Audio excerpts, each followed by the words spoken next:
Suara aku udah kedengeran dengan cukup jelaskah, teman-teman? Oke, thank you konfirmasinya. By the way, hari ini seperti yang disampaikan sama Kamisi tadi, kita bakalan belajar penalaran umum. Kan mungkin teman-teman juga udah tahu ya, yang namanya penalaran umum itu ada 3 komponen uji. Ada penalaran kuantitatif, deduktif, sama induktif. Hari ini kita bakalan belajar tentang penalaran yang induktif dulu ya, teman-teman. Nah, coba ya, kalau penalaran induktif kan nggak hitung-hitungan ya. Coba.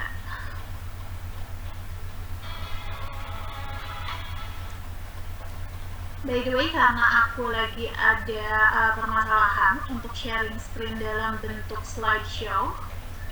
Kalau kayak gini aja kelihatan cukup jelas nggak, teman-teman, PPT-nya?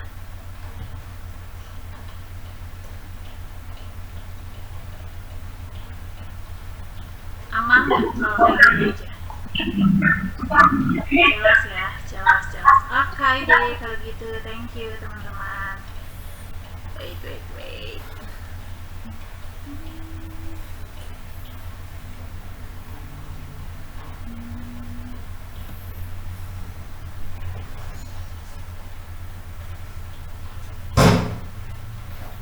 Oke, nah hari ini kita bakalan belajar tentang penalaran induktif.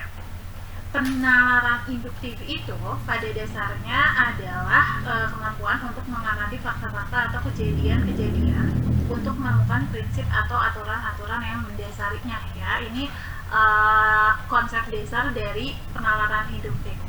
Nah, kan variasi soalnya macam-macam ya, tapi 3 poin utamanya penalaran induktif itu bakalan mencakup tentang korelasi ya, atau hubungan antara pernyataan, hubungan sebab akibat, sama kesesuaian pernyataan. Kalau dalam variasi soalnya mungkin teman-teman udah cukup familiar dengan tipe-tipe soal yang nanya mana nih pernyataan yang memperkuat pernyataan di atas, atau mana pernyataan yang memperlemah, apa yang mendasari perbedaan kondisi tersebut gitu-gitu ya. Kalau yang udah explore soal-soalnya mungkin akan familiar dengan jenis-jenis soal seperti itu. Nah, yang selalu keluar di penalaran induktif itu adalah soal yang berkaitan dengan apa yang memperlemah atau memperkuat pernyataan di atas, misalkan gitu ya, atau argumen di atas gitu. Seringkali kalau teman-teman ketemu soal kayak gini kan kayak ngerasa, kok kayak bisa deh, B kayak bisa juga, C kayak bisa juga. Paling annoying ya kalau nemuin soal-soal yang kayaknya semua opsinya tuh bisa gitu. Makanya sekarang kita coba sepakati dulu ya batasan dari pernyataan yang memperlemah, memperkuat, sama yang paling penting adalah teman-teman harus ingat bahwa ada pernyataan yang tidak relevan terhadap pernyataan lainnya. Jadi pernyataan tuh nggak harus kalau nggak memperlemah pasti memperkuat, enggak ya. Kalau nggak memperlemah bisa memperkuat, bisa juga dia sebenarnya memang nggak relevan aja dengan pernyataannya ya. Nah, di sini kapan sih suatu pernyataan itu memperlemah pernyataan lainnya? Aku akan kasih 2 kunci aja. Pertama, dia akan memperlemah pernyataan lainnya kalau misalkan kontra dengan pernyataan lainnya. Dan yang kedua adalah kalau misalkan membuat pernyataan lainnya itu jadi nggak terpercaya gitu ya, buat jadi tidak terpercaya ya. Kalau misalkan dia memperkuat itu gimana? Ya udah kebalikannya dong. Jadi dia pro dengan pernyataan lainnya itu dan membuat jadi lebih terpercaya ya. Kalau aku biasanya yang paling enak supaya lebih clear gitu dalam memvalidasi mana jawaban yang benar, biasanya aku cek nih, kira-kira kalau ada pernyataan ini, pernyataan sebelumnya tuh jadi terpercaya nggak, atau jadi malah tidak terpercaya nggak, atau sebenarnya ya nggak ada kaitannya gitu, nggak ngaruh gitu ya. Nah, kalau misalkan nggak ngaruh, itu masuk ke dalam yang kategori tidak relevan. Tidak relevan itu intinya adalah nggak nyambung aja ya, nggak nyambung. Jadi teman-teman harus lihat korelasinya secara spesifik ya, karena ada kemungkinan pernyataan itu tidak relevan. Coba di sini contoh dulu ya, belum masuk ke soal UTBK-nya. Contoh yang pertama, misalkan ada pernyataan Sandra, ini kan pernyataan utamanya adalah Sandra adalah seorang pekerja seni yang kreatif ya. Coba yang tidak ada disinggung di pernyataan otomatis memperlemah.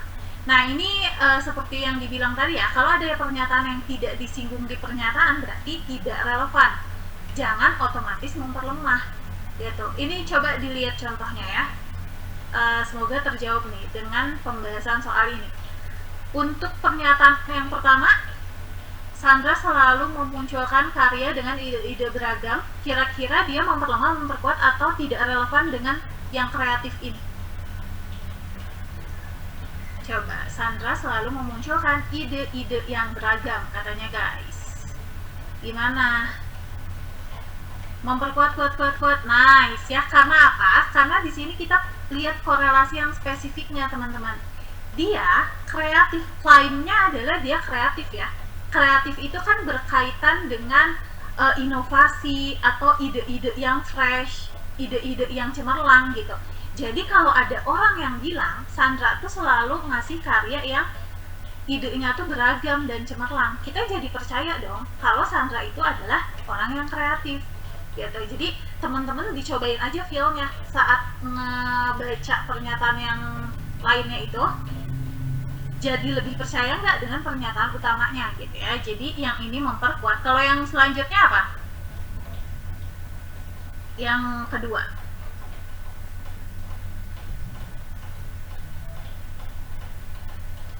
Sandra seringkali membuat sesama rekan kerjanya tidak nyaman karena sifatnya yang egois. Nice, tidak relevan. Bagus ya. Nah di sini meskipun kita tahu kreatif itu kan adalah sifat positif ya, kreatif itu sifat positif, egois itu sifat negatif guys, tapi nggak berarti pasti memperlemah. Kan ini sifat yang beda ya, kaitannya beda kan ya. Dia mungkin aja kreatif tapi egois gitu sifatnya. Jadi ini nggak relevan, tidak relevan. Kalau yang terakhir, karya seninya membosankan. Nah, yang memperlemah, karena kalau karyanya membosankan, kontradiktif dengan klaim bahwa dia itu kreatif. Ya, kita jadi nggak percaya dia orang yang kreatif karena karya seninya membosankan. Berarti ini memperlemah. Aman sampai sini? Sebenarnya ini konsep utamanya adalah ini aja, teman-teman. Ya, jadi harus clear di sini. Nanti teman-teman harusnya bisa, meskipun bertemu dengan soal-soal yang kompleks ya. Kalau gitu coba satu contoh soal lagi. Untuk yang pernyataan pertama dia apa, yang kedua apa, yang ketiga apa? Jiwa empati tinggi katanya.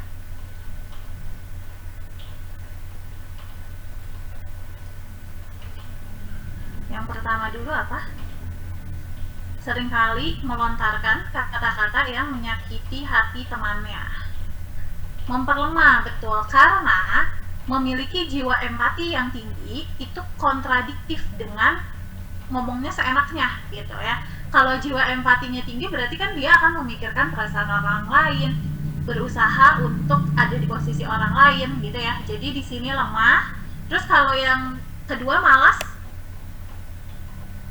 statusnya apa nih? Tidak relevan, betul ya. Meskipun empati dan malas itu sifat positif dan negatif, tapi kan secara spesifik dia nggak nyambung ya. Berarti dia tidak relevan. Kalau misalkan dibilang ngomongnya penuh pertimbangan, bertindak penuh pertimbangan, ya betul. Nah, dia jadi memperkuat dong, karena kalau orang yang empatinya tinggi jadi lebih berhati-hati dalam memperlakukan orang lain. Nice kalau gitu. Nah ini konsep dasarnya ini ya, selalu mengacu pada hal ini ya teman-teman. Coba kita lihat gimana caranya mengaplikasikan konsep ini atau batasan-batasan ini pada konteks yang lebih rumit ya dalam bobot soal UTBK. Coba kita lihat di sini. Nah ini masih gampang sih. Aku akan aku akan launch dulu pollingnya. Mungkin kayak 30 detik aku coba launch pollingnya. 30 detik, 60 detik semenit ya, karena PU 30 soal 30 menit. Silahkan, pollingnya udah muncul. Kalau udah dapet jawabannya langsung dijawab di polling.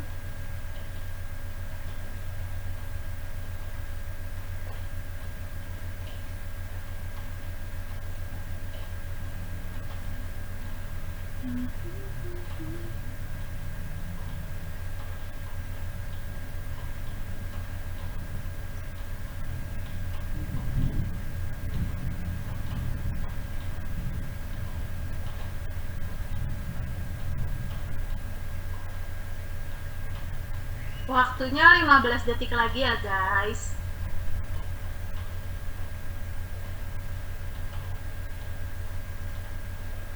Lima, 4, 3, 2, 1. Oke, aku akhiri dulu pollingnya. Dan kita lihat yang jawab polling 44%. Sedikit masih kurang daripada setengahnya ya. Dan di sini suara terbanyaknya ada di C ya. Coba kita tandai dulu. Suara terbanyaknya ada di C. 54% dari yang jawab polling jawabnya itu C ya, teman-teman. Nah, ini apa diketahuinya? Kualitas suara gitar dinilai sebagai faktor yang paling dibutuhkan untuk mendukung keberhasilan pemusik di panggung. Peneliti berpendapat bahwa suara gitar merek X kurang jernih dibandingkan dengan yang Y. Nah, intinya itu kan ya, yang ditanya manakah di bawah ini yang paling memperlemah pendapat peneliti. By the way, teman-teman, aku mau ngingetin juga. Betul. Iya betul. Aku yang salah nge-highlight ya. Iya betul. Sih. Thank you guys. Nah, aku mau ngingetin juga guys, di soal-soal PU itu mungkin aja nanti dikasih paragraf yang lumayan panjang gitu misalnya. Kalian bisa langsung lihat dulu yang ditanya itu apa. Di sini yang ditanya adalah apa yang paling memperlemah pendapat peneliti tersebut. Jadi kalau di paragrafnya ada informasi pendahulu, kita langsung fokus aja penelitinya ngomong apa. Kan yang di atas nggak ngaruh ya. Penelitinya berpendapat ini kan, jadi boleh teman-teman langsung fokus ngelihat pendapat penelitinya itu apa ya. Suara aku kecil di Putri, kalau di teman-teman lain kecil juga nggak? Guys, aman sih, aman. Oke, enggak ya, aman. Oke, Putri mungkin volumenya bisa di fullin ya. Bisa dibantu aja volumenya di fullkan. Oke, thank you teman-teman yang udah konfirmasi. Nah, guys, di sini intinya si peneliti itu bilang bahwa gitar merek X kurang jernih, atau yang lebih jernih itu adalah yang Y kan. Gitar merek Y lebih jernih ya, lebih jernih daripada yang merek X. Intinya ini doang. Coba kita lihat yang A. Gitar merek Y sering dipakai oleh pemusik konser-konser besar ya. Nah, kalau kita tahu Y itu lebih jernih, terus sering dipakai di pemusik di konser-konser besar, jadi pemusik tuh milihnya Y. Ya justru ini memperkuat dong, karena kita jadi lebih percaya bahwa dia lebih jernih. Gitar merek X lebih jarang digunakan pemusik profesional. Ya kita juga jadi percaya. Kenapa lebih jarang digunakan? Karena dia nggak terlalu jernih. Jadi yang ini memperkuat ya. Yang C. Gitar merek Y sudah terkenal kualitasnya di kalangan pemusik. Nah, ini memperkuat dong. Kualitas lagu ditentukan oleh kreativitas pemusik. Ini tidak relevan.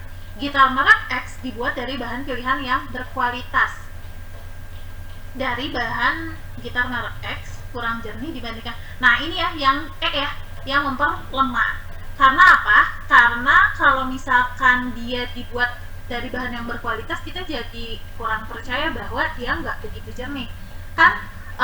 Kualitas dari bahan itu akan menentukan ini kan, kualitas suaranya dong pasti. Oke, aman ya sampai sini teman-teman?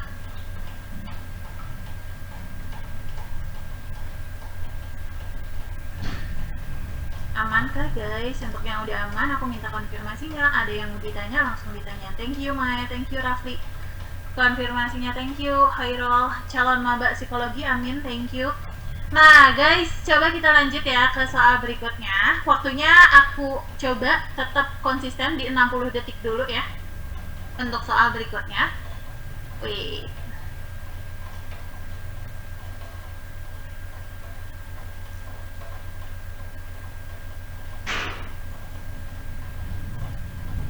Oke, pollingnya udah muncul. Kalau udah dapet jawabannya langsung dijawab di polling.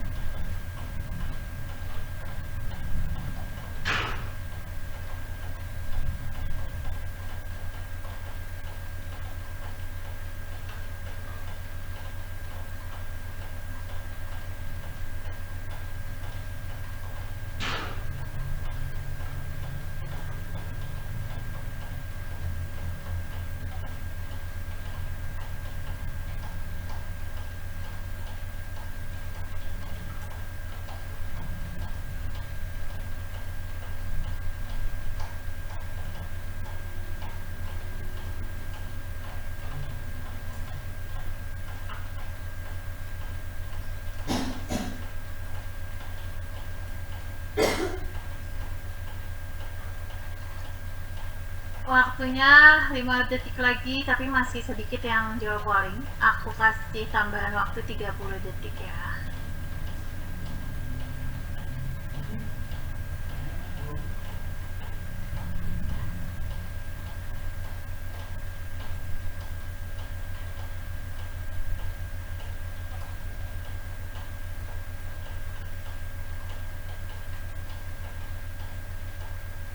Lima, 4, 3, 2, 1. Oke, kita akhiri dulu pollingnya dan kita lihat resultnya.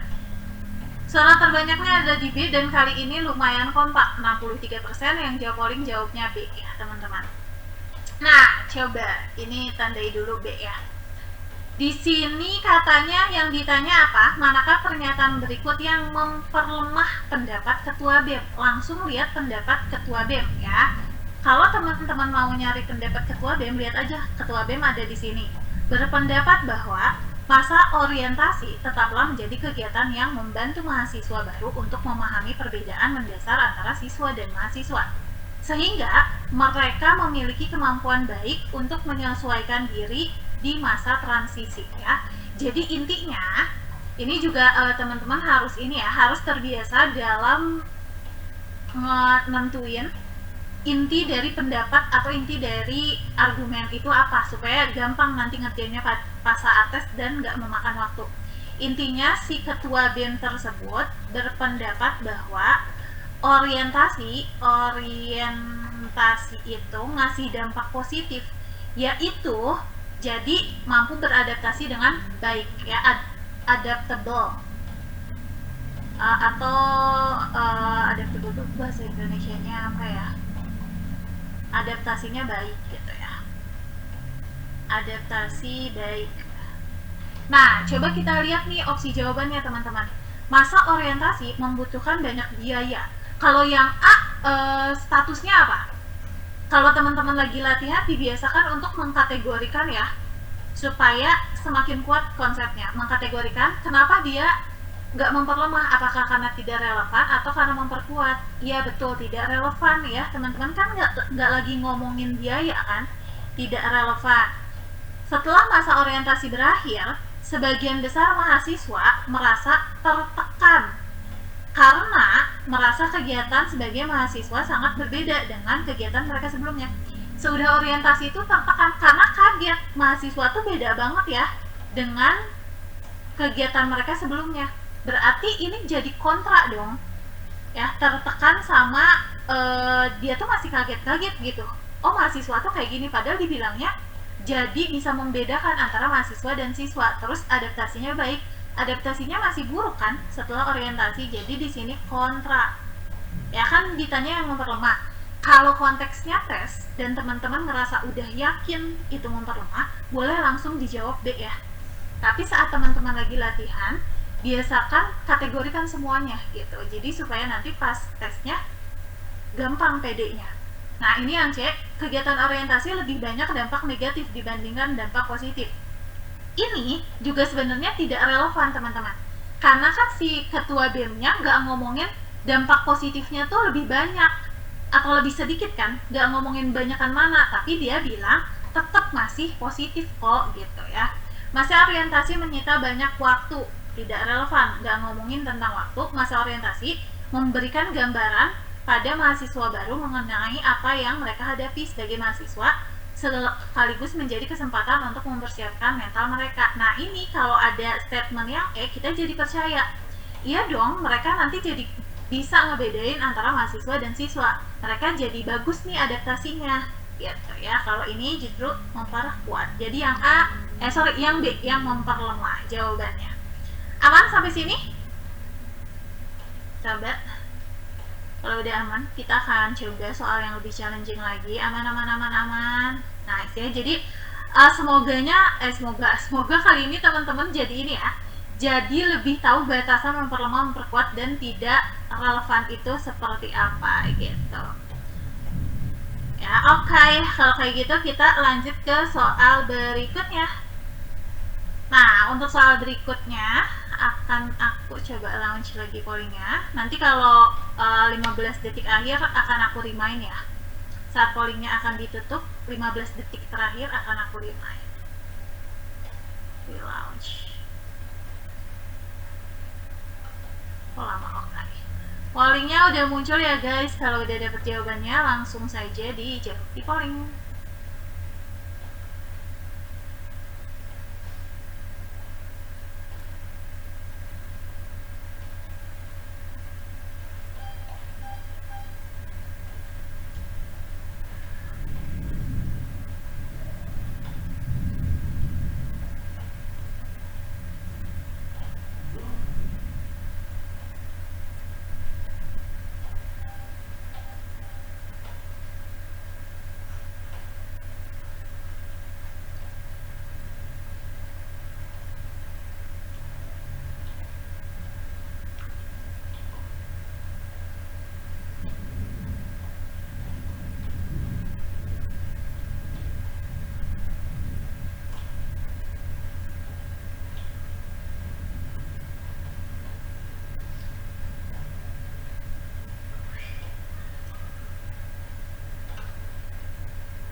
Lima 15 detik lagi waktunya.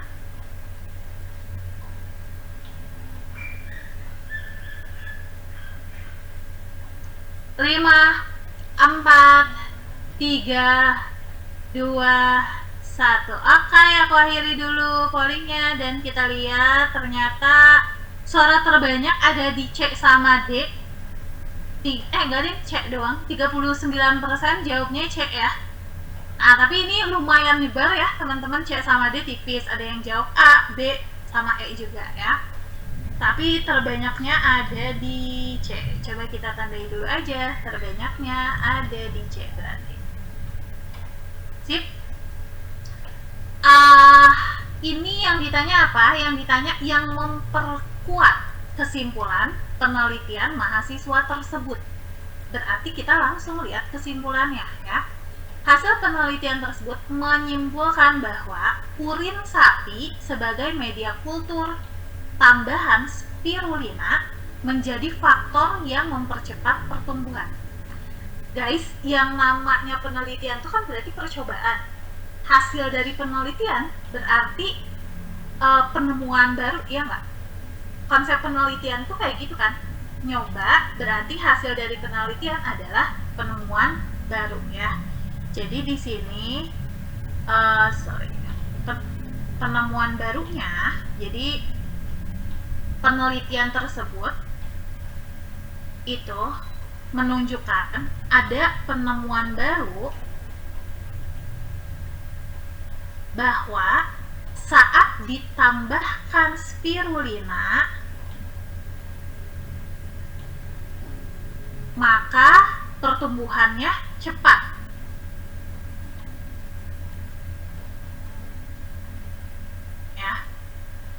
Nah, ini harus hati-hati teman-teman. Soal ini lumayan tricky ya, sejujurnya ya. Coba kita lihat yang A. Ingat ya, yang paling clear sebenarnya kata aku untuk menganalisis tentang memperlemah atau tidak relevan itu, teman-teman rasain kira-kira pas ngedenger statement ini jadi lebih percaya nggak dengan yang sebelumnya, jadi malah nggak percaya nggak, atau sebenarnya ya udah nggak ngaruh gitu ya. Coba yang A.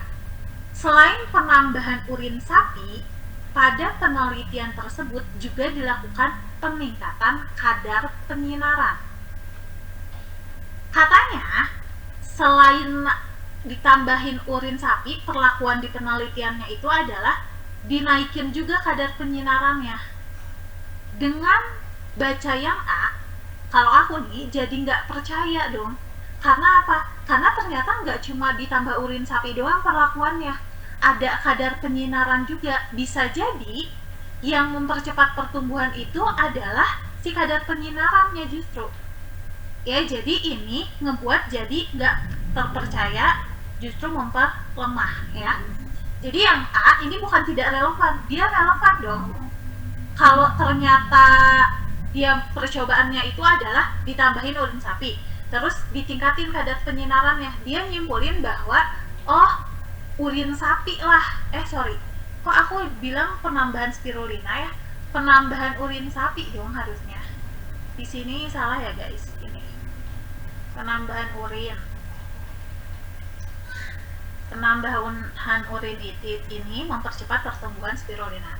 Nah, jadi nggak percaya dong kenapa disimpulin bahwa penambahan urin yang mempercepat pertumbuhan, kan bisa jadi aja kadar penyinaran yang mempengaruhinya gitu ya. Terus yang B, penambahan urin sapi sebagai media kultur spirulina belum pernah dicoba sebelumnya. Coba guys, kalian perhatiin baik-baik yang B.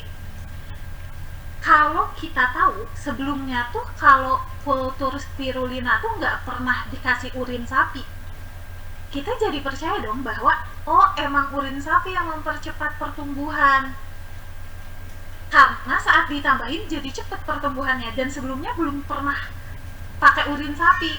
Ternyata setelah dilakukan percobaan baru pakai urin sapi jadi lebih cepat, kita jadi lebih percaya ya nggak? Coba sepakat nggak? Udah nggak belum? Maksud aku apa? Ini kita keep dulu aja ya, kita jadi lebih percaya, tapi supaya lebih yakin dicek opsi lainnya. Sepakat nggak teman-teman? Bisa dipahami nggak maksud aku apa? Kenapa yang B ini ngebuat kita jadi lebih percaya sama hasil penelitiannya?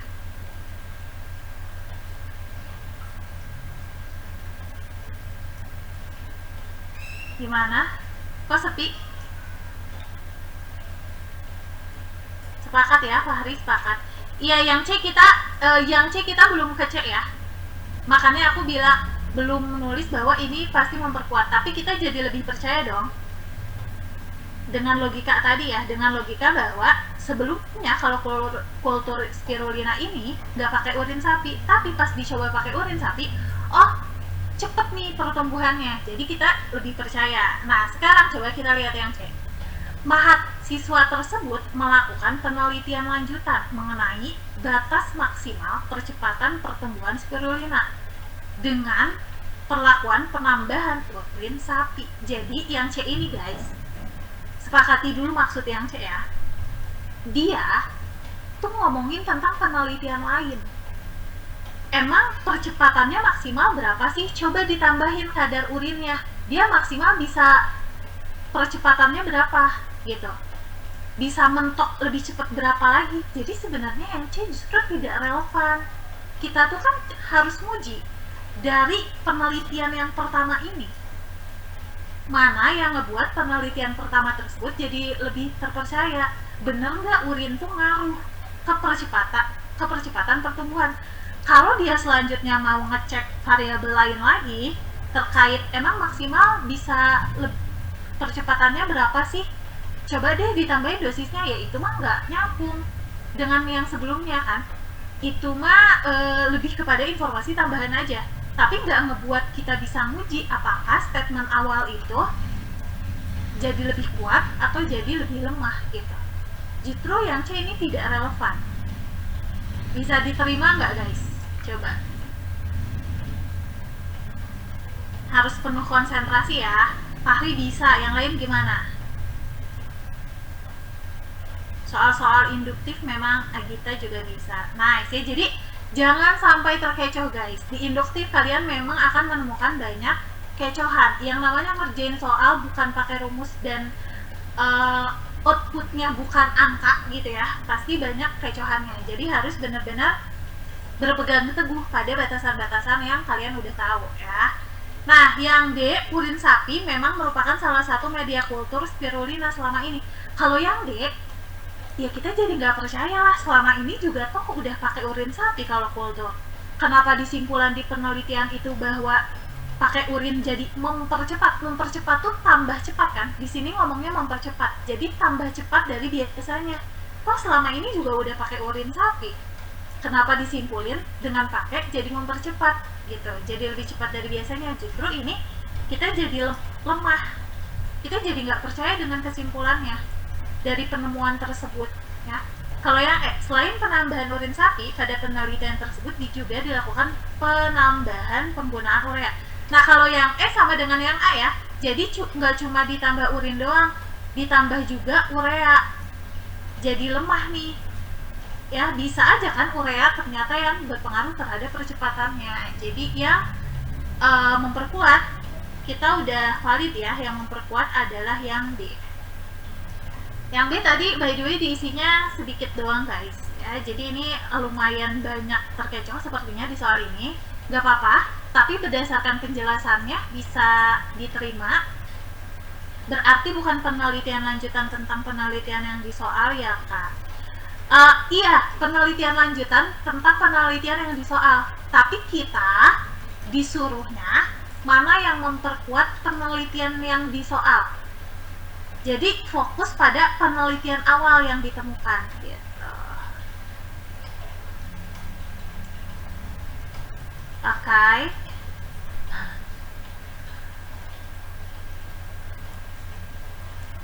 Aman guys? Aman ya? Kalau gitu lanjut ke soal berikutnya.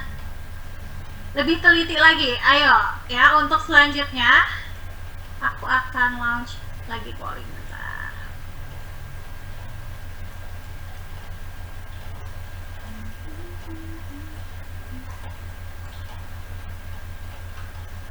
Siap, pollingnya udah muncul. Kalau udah dapet jawabannya langsung dijawab di polling. Apakah jadi nembaknya C?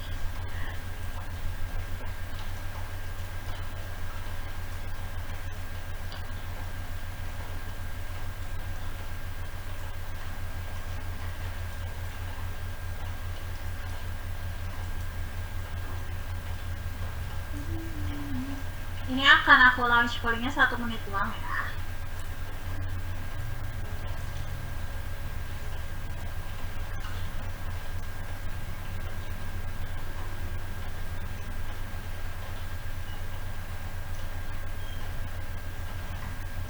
Lima 15 detik lagi.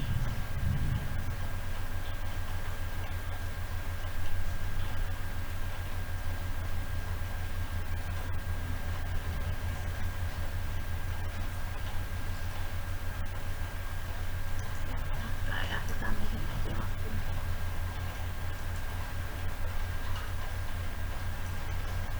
5, 4, 3, 2, 1. Oke, by the way waktunya udah aku launch 1 menit lebih teman-teman, tapi lumayan dikit nih yang ngejawab ya, 28% doang.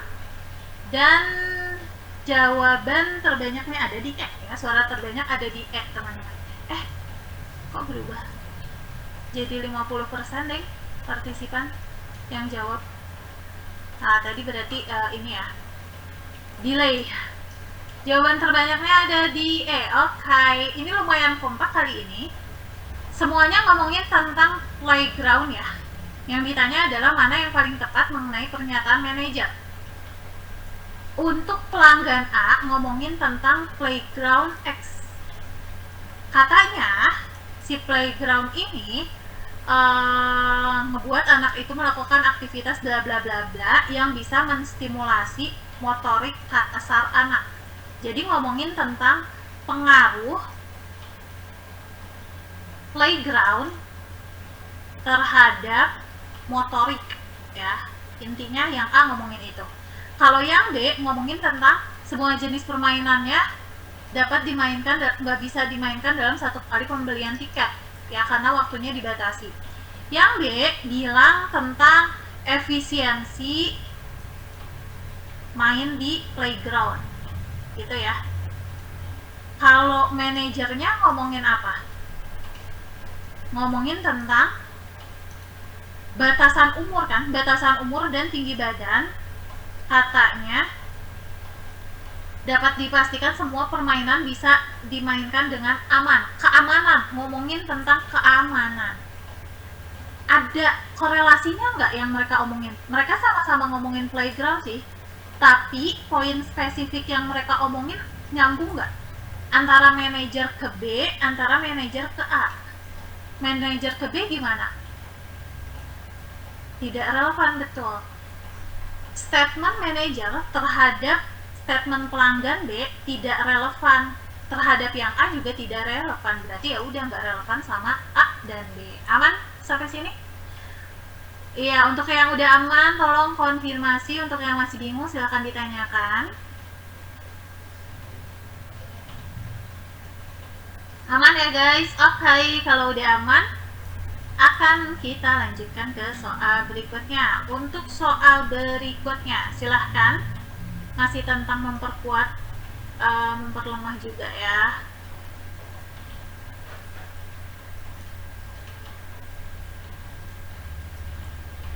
Sip, kalau udah dapet jawabannya langsung dijawab di polling.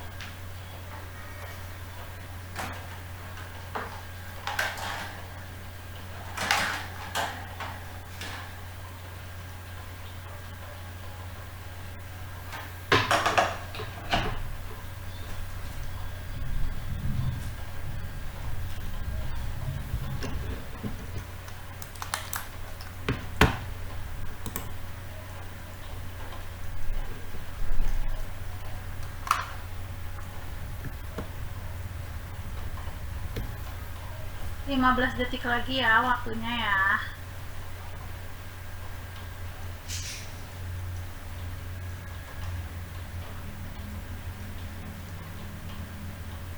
Lima, 4, 3, 2, 1. Oke, aku akhiri dulu. Dan kita lihat ternyata suara terbanyak ada di C, teman-teman ya. Oke, C ya. Aku keep ya, C ya. Nah, di sini katanya yang ditanyakan apa yang memperlemah pernyataan di atas. BTW tadi benar kan C ya? Coba. Benar C kan? Suara terbanyaknya, iya betul. Saat ini kereta api menjadi pilihan banyak orang ya, pilihan banyak orang untuk melakukan perjalanan interlokal.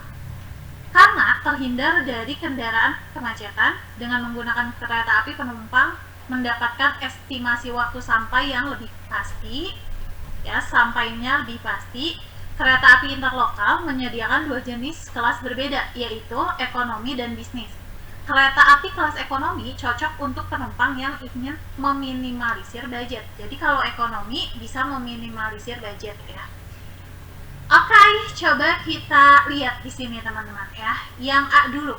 Kereta api interlokal kelas bisnis lebih nyaman dibandingkan ekonomi.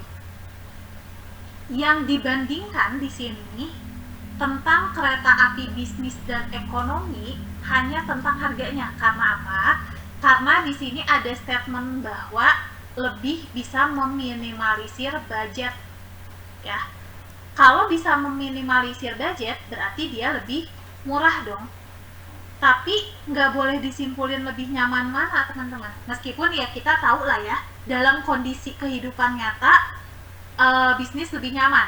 Nah, hati-hati, kita nggak boleh masukin, kita harus sesuai dengan informasi di soal aja. Nggak boleh campur adukan, yang pertama asumsi, ataupun apa yang teman-teman tahu terkait kehidupan kita biasanya gitu ya. Jadi, fokus pada apa yang ada di soal. Nah, jadi ini tidak relevan. Untuk perjalanan interlokal, orang-orang lebih memilih menggunakan kendaraan pribadi dibandingkan kereta. Kalau ini kontradiktif dong. Kan katanya menjadi pilihan banyak orang untuk melakukan perjalanan interlokal, ya nggak? Kita jadi nggak percaya dong menjadi pilihan banyak orang, karena ternyata orang-orang interlokal itu, orang-orang untuk melakukan perjalanan interlokal itu lebih pilih pakai kendaraan pribadi. Kalau ini memperlemah ya. Yang C, harga tiket kereta api kelas ekonomi lebih murah dibandingkan kelas bisnis. Nah, ini kan sesuai. Iya nggak? Kalau lebih murah, kita jadi percaya dong bisa meminimalisir budget. Ya kan? Dibilang bisa meminimalisir budget. Kalau dibilang faktanya secara harga lebih murah, oh iya dong, kita jadi percaya kalau dikatakan bisa meminimalisir budget ya.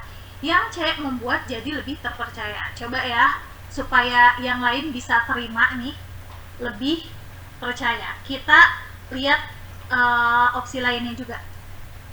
Bertransportasi menggunakan kereta api lebih ekonomis dibandingkan dengan kendaraan lainnya ya. Kalau ada teman-teman yang lihat opsi D, teman-teman, kan opsi D dibilang lebih ekonomis nih. Mungkin teman-teman ada yang berpendapat bahwa kalau misalkan lebih ekonomis, kita jadi lebih percaya dong menjadi pilihan banyak orang. Mungkin ada yang mikir kayak gitu ya. Tapi kalau pikirannya kayak gitu, kita jadi butuh asumsi bahwa orang tuh memilih transportasi itu berdasarkan harganya. Kan bisa juga berdasarkan faktor kenyamanan, misalkan kayak gitu. Ya, jadi kalau pilih yang D, kita butuh asumsi yang menjembataninya. Tapi kalau yang C, ini udah pas banget langsung tanpa berasumsi, dibilang lebih murah, berarti artinya memang lebih bisa meminimalisir budget gitu ya.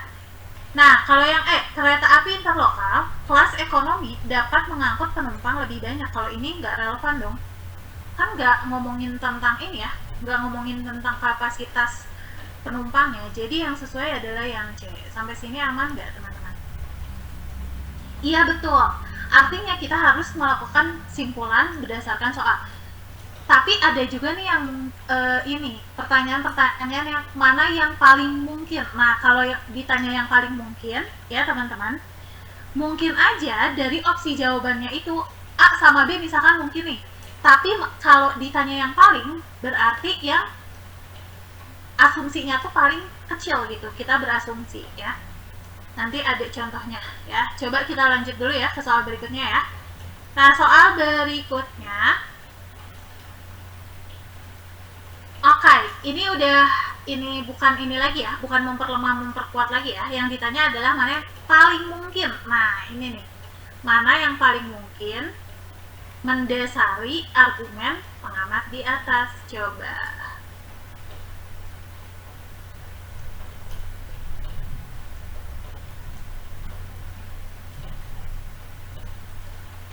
Kalau di sini ini sesuai dengan pertanyaan yang tadi. Kalau di soal ini nanti aja deh aku ngomongnya, takut ganggu, takut distak.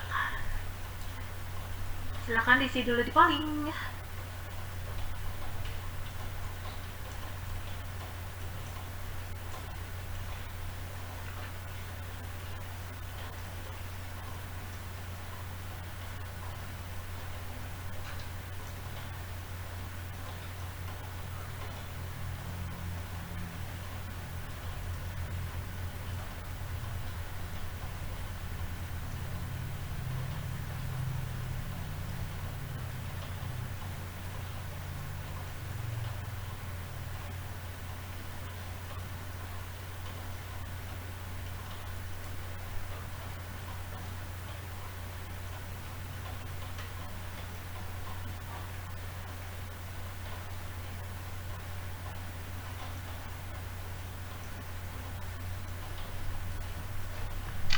Hmm.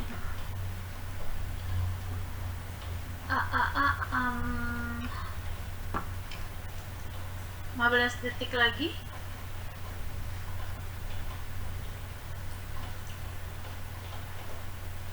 5, 4, 3, 2, 1.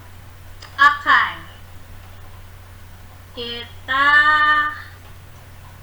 lihat suara terbanyak ada di A, 53% yang jawab polling jawabnya A ya. Aku akan keep dulu ya suara terbanyak teman-teman. Di sini banyaknya jawab A teman-teman. Nah, ini kan udah beda ya, bukan tentang korelasi memperlemah memperkuat atau tidak relevan. Yang ditanya adalah berdasarkan tulisan di atas, manakah yang paling mungkin mendasari argumen pengamat? Biasakan teman-teman itu tahu batasan dalam setiap variasi soal. Tadi kalau memperlemah memperkuat dan tidak relevan kan udah aku kasih batasannya. Nah, kalau soal seperti ini, coba ya aku tanya untuk konteks yang lebih sederhana dulu. Pernyataannya ini aku kasih contoh doang dulu ya. Pernyataannya, saya lapar, saya ingin makan.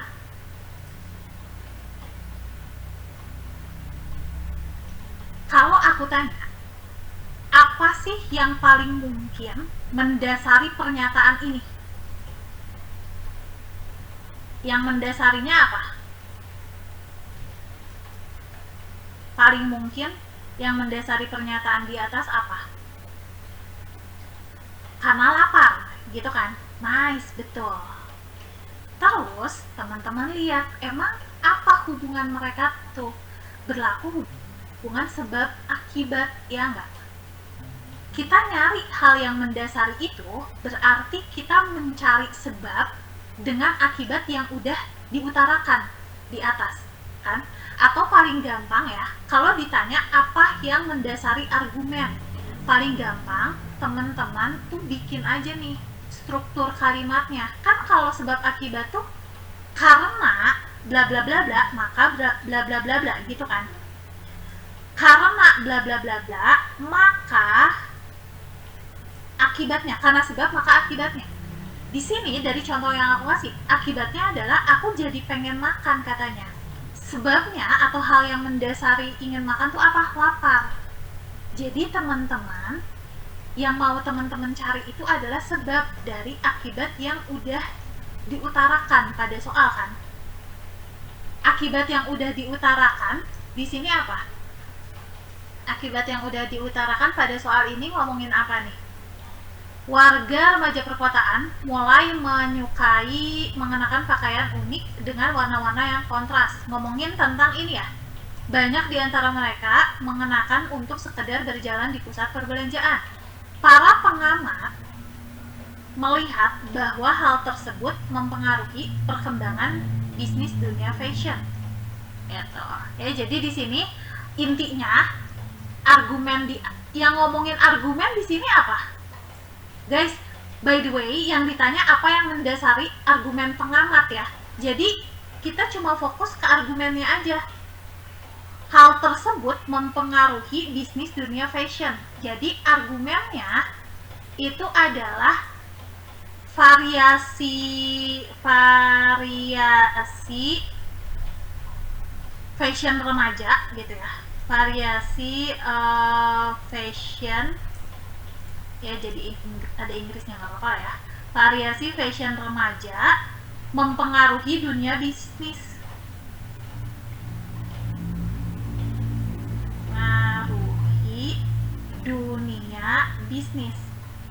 Nah, teman-teman tinggal cari di opsi jawaban mana yang enak didengar saat dibikin struktur kalimat seperti ini. Yang enak didengar itu yang emang tepat menunjukkan hubungan sebab akibat. Kalau yang A, karena remaja kota menyalurkan ekspresinya melalui pakaian yang dikenakan, maka variasi fashion tersebut mempengaruhi dunia bisnis. Ini kan nggak nyambung. dengan dunia bisnis, ya nggak? Kalaupun mereka menyalurkan ekspresinya melalui pakaian, apakah akibatnya jadi mempengaruhi dunia bisnis? Ya enggak dong. Kalau misalkan si orang-orang yang berlaku pada bidang bisnis tersebut tidak merespon juga gitu fenomena tersebut ya. Nah, jadi ini misal teman-teman masih bingung, ditanda tanyain aja. Yang B, pakaian dapat menjadi media peningkatan pengakuan terhadap remaja. Nah, ini juga nggak ada jembatannya terhadap pengaruhnya ke dunia bisnis fashion, teman-teman. Yang A sama B sama. Kegiatan remaja ibu kota tidak hanya dilakukan di pusat perbelanjaan. Kalau ini udah jelas nggak nyambung ya sama sekali ya. Para pengusaha di bidang fashion mengamati kreasi pakaian remaja kota. Coba nyambung nggak? Karena para pengusaha itu mengamati kreasi pakaian, makanya kreasi pakaian tersebut yang sedang menjadi fenomena tersebut mempengaruhi dunia bisnis. Karena para pengusahanya memang mengamati tren sekarang tuh seperti apa gitu. Ini jadi nyambung dong guys. Kalau yang banyak toko yang menjual pakaian-pakaian unik khusus untuk remaja, maka mempengaruhi dunia bisnis. Kalau ini mah enggak ya, justru ini kebalikan, bukan sebabnya gitu.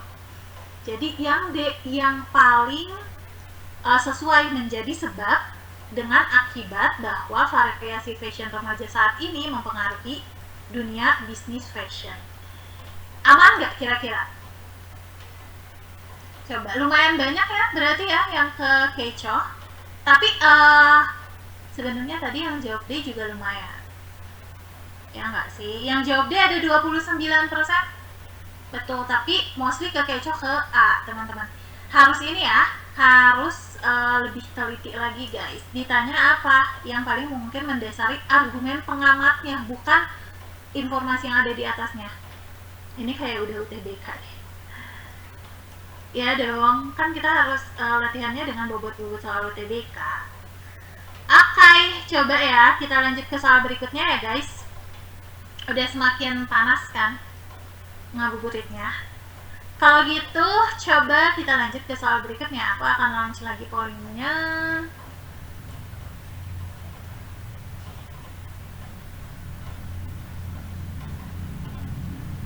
Sip, pollingnya udah muncul. Kalau udah dapat jawabannya, langsung dijawab di polling.